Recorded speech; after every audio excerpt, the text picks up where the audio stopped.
Hi friends, അസ്സലാമു അലൈക്കും. എല്ലാവർക്കും ബാബൂസ് മീഡിയയിലേക്ക് സ്വാഗതം. ഇന്ന് നമ്മൾ അരിപ്പൊടി വെച്ച് വളരെ ഈസി ആയിട്ട് ഉണ്ടാക്കാൻ പറ്റുന്ന ഒരു റെസിപ്പിയുമായിട്ടാണ് വന്നിട്ടുള്ളത്. നമ്മൾ വീഡിയോയിലേക്ക് പോകുന്നതിന് മുമ്പ് നിങ്ങൾക്ക് ഈ ചാനൽ ഇഷ്ടമാവുന്നുണ്ടെങ്കിൽ ലൈക്ക് ചെയ്യുക, ഷെയർ ചെയ്യുക, സബ്സ്ക്രൈബ് ചെയ്യുക. പിന്നെ തൊട്ടപ്പുറത്തുള്ള ബെല്ലൈക്കണിൽ ഓളും ക്ലിക്ക് ചെയ്യുക. ഇനി നമുക്ക് നേരെ വീഡിയോയിലേക്ക് പോകാം. ആദ്യം നമ്മുടെ അരിപ്പൊടിയിലേക്ക് ആവശ്യത്തിന് ഉപ്പ് ചേർത്ത് കൊടുക്കാം. പിന്നെ 1 ടേബിൾ സ്പൂൺ മുളക് പൊടിയും പിന്നെ ആവശ്യത്തിന് തേങ്ങയും ഇട്ട് കൊടുക്കാം. ഇനി ഇത് നമ്മൾ കൈകൊണ്ട് തന്നെ നന്നായിട്ടൊന്ന് മിക്സ് ചെയ്യാം. ഇനി നമ്മൾ വെള്ളം ഒന്ന് ചൂടാക്കിയെടുക്കാം. ഇതിങ്ങനെ തിളച്ച് വരുമ്പോൾ നമ്മുടെ ഈ മാവിലേക്ക് ഒഴിച്ചിട്ട് നന്നായിട്ടൊന്ന് ഒരു ചപ്പാത്തി മാവ് രൂപത്തിലാക്കി എടുക്കണം. ഈ ഒരു രൂപമായി വരുമ്പോൾ നമുക്ക് കൈകൊണ്ട് കുഴക്കാൻ തുടങ്ങണം.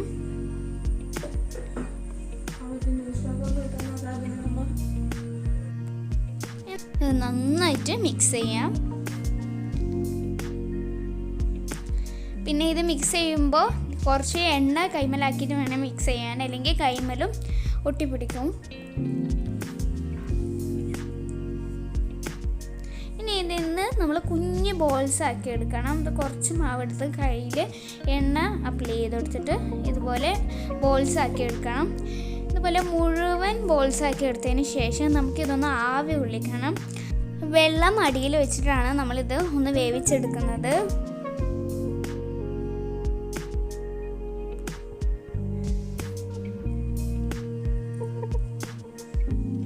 നമ്മൾ വേവിച്ച് കഴിഞ്ഞിട്ടുണ്ട്. ഇനി ഇത് നമുക്കൊരു പാത്രത്തിലേക്ക് മാറ്റാം.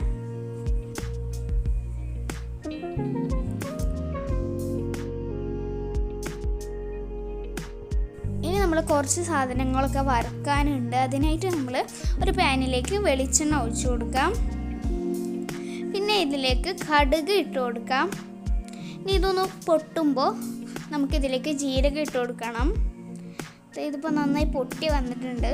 ഇപ്പോൾ ജീരകം ഇട്ട് കൊടുക്കാം. പിന്നെ നമ്മുടെ ഉഴുന്ന് പരിപ്പ് ഇഷ്ടമുള്ളവരാണെങ്കിൽ ഇതിലേക്ക് ആവശ്യത്തിനനുസരിച്ച് ഉഴുന്ന് പരിപ്പ് ഇട്ട് കൊടുക്കാം.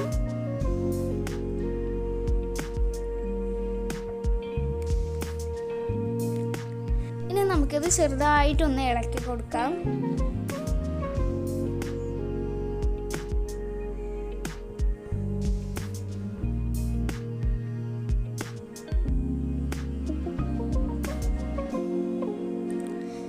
ഇതിലേക്ക് നമ്മുടെ വറ്റൽമുളകാണ് ഇട്ട് കൊടുക്കുന്നത്. ഇതൊരു ചെറിയൊരു എരിവിന് വേണ്ടിയാണ് ഇട്ട് കൊടുക്കുന്നത്.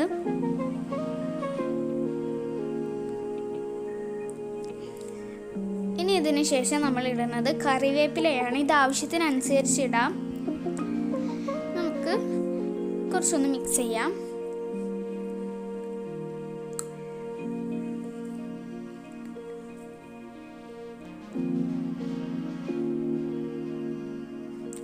ഇനി ഇതിലേക്ക് കായപ്പൊടി ചേർത്ത് കൊടുക്കാം. ഇത് ആവശ്യത്തിനനുസരിച്ച് നമുക്ക് കായപ്പൊടി ചേർക്കാം. ഇനി നമ്മൾ ഇതിലേക്ക് ഇടുന്നത് നമ്മൾ നേരത്തെ ഉണ്ടാക്കിയ ബോൾസ് ആണ്.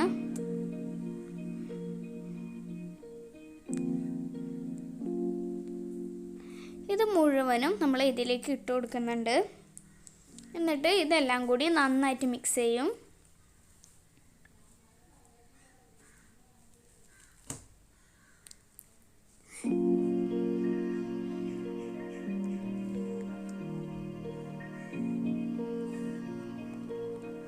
നമുക്കിത് നന്നായിട്ടൊന്ന് മിക്സ് ചെയ്യാം. നമ്മുടെ ഉഴുന്നൊക്കെ മേലെ വരുന്നുണ്ട്. ഇതുപോലെ നന്നായിട്ട് മിക്സ് ചെയ്യാം.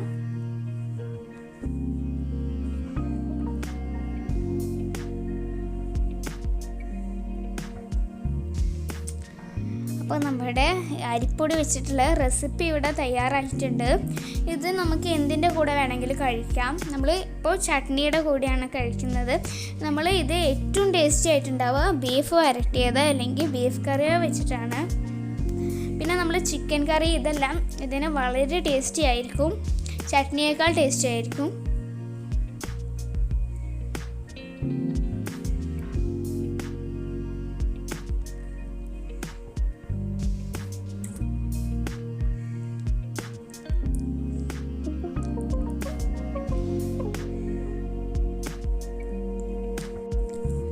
അപ്പോൾ നമ്മുടെ റെസിപ്പി ഇവിടെ കഴിഞ്ഞു. അപ്പോൾ നിങ്ങൾക്ക് ഈ വീഡിയോ ഇഷ്ടമാവുകയാണെങ്കിൽ ഒന്ന് ലൈക്ക് ചെയ്യാം, പിന്നെ ഇഷ്ടമുള്ളവർക്ക് ഷെയർ ചെയ്യാം. നമ്മുടെ ചാനൽ ഇതുവരെ സബ്സ്ക്രൈബ് ചെയ്യാത്തവർ സബ്സ്ക്രൈബ് ചെയ്യാം. പിന്നെ അടുത്ത വീഡിയോയിൽ കാണാം. ബൈ.